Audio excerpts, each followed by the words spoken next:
कुछ चीजों की असली वैल्यू उनके जाने के बाद ही समझ आती है। आपके बालों की कितनी वैल्यू है, उसे समझने के लिए इनके पूरी तरह से जाने का वेट करना आपका कॉन्फिडेंस कम ही करने वाला है। वैसे तो YouTube पर हेयर लॉस के ऊपर लाखों वीडियो हैं, फिर आपको सिर्फ यही वीडियो आखिर क्यों देखनी चाहिए? वो इसलिए क्योंकि जो सारी टाइम वेस्टिंग बातें आप 10 अलग अलग वीडियोस में सुनकर कंफ्यूज होने वाले हो, उससे अच्छा है आप सिर्फ इस एक वीडियो को देखकर वो सारी क्लैरिटी ले सकते हो जो साइंटिफिकली ऑलरेडी प्रूवन फैक्ट्स हैं और जो डॉक्टर्स सजेस्ट करते हैं। हम आपका टाइम वेस्ट नहीं करने वाले, सिर्फ रियल साइंस और प्रैक्टिकल मेथड्स की बात करेंगे। अभी रिसेंटली एक स्टडी हुई थी जिसमें यह पता चला कि 25 से कम उम्र वाले 50.3% इंडियन मेल्स भी ऑलरेडी हेयर लॉस एक्सपीरियंस करने लगे हैं और उम्र के साथ साथ यह परसेंटेज और बढ़ता जा रहा है। अगर आप भी इन 50.3% लोगों में नहीं आना चाहते तो इस वीडियो को एंड तक जरूर देखो, क्योंकि हम समझते हैं इस पेन के बारे में। कैसे हेयर फॉल या हेयर लॉस हर एक पर्सन की सबसे बड़ी इनसिक्योरिटी होती है। हमारे बाल हमारी ओवरऑल पर्सनालिटी के लिए सबसे ज्यादा इंपॉर्टेंट होते हैं। जहां पतले और कम बालों से आपका सेल्फ कॉन्फिडेंस टूट जाता है, वहीं अच्छे बाल और हेल्दी हेयर से आपको कॉन्फिडेंस मिलता है और आपकी सेल्फ एस्टीम बढ़ती है।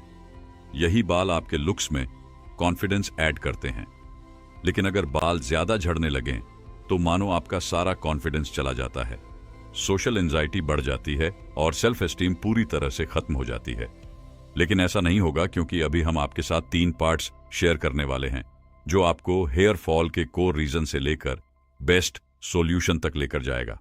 सबसे पहले हम हेयर फॉल और हेयर ग्रोथ के पीछे की साइंस को समझेंगे और फिर यह जानेंगे कि हेयर फॉल होता क्यों है, ताकि आप अपना रीजन आइडेंटिफाई कर सकें। हेयर एक प्रोटीन से बना होता है जिसे केराटिन कहते हैं। यह केराटिन हेयर फॉलिकल्स के अंदर बनता है जो आपके स्कल्प के डर्मिस लेयर में एम्बेडेड होते हैं।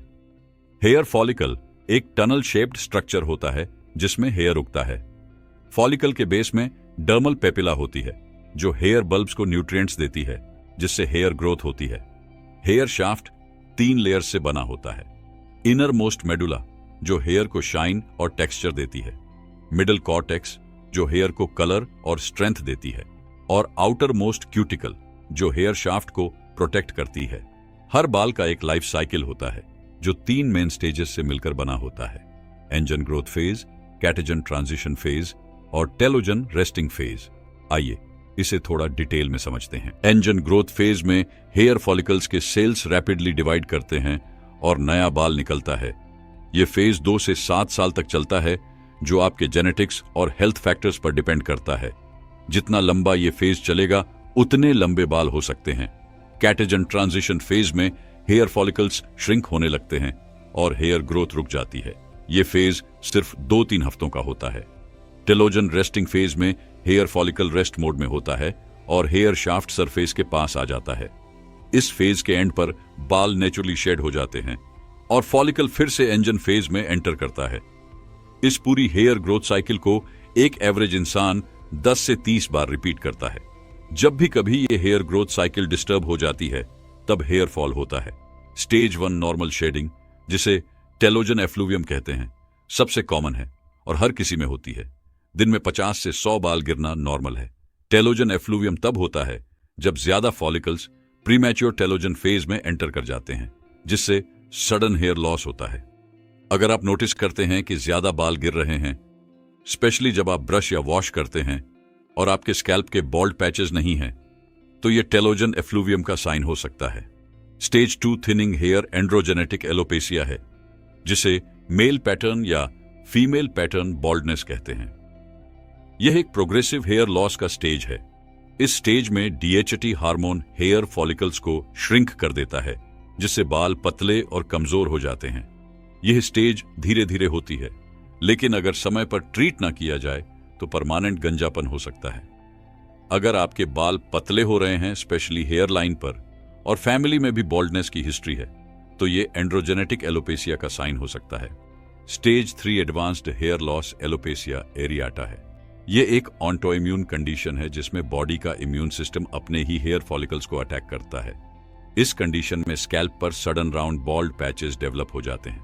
अगर आपको स्कैल्प पर सडन बॉल्ड पैचेस दिखते हैं तो यह एलोपेसिया एरियाटा का साइन हो सकता है।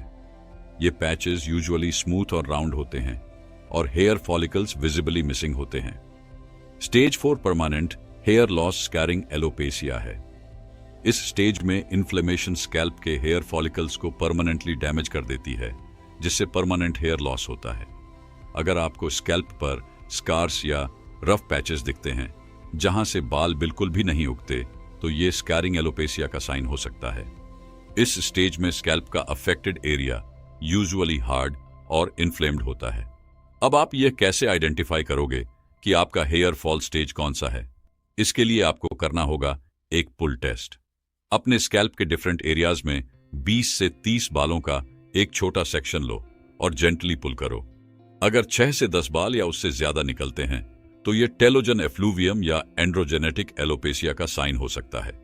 इस टेस्ट को स्कैल्प के डिफरेंट एरियाज पर रिपीट करें ताकि आपको कंसिस्टेंट रिजल्ट मिल सके। अगर आपके बाल नॉर्मल से ज्यादा गिर रहे हैं या आपको बॉल्ड पैचेस दिख रहे हैं, तो यह हेयर फॉल के एडवांस स्टेजेस का साइन हो सकता है।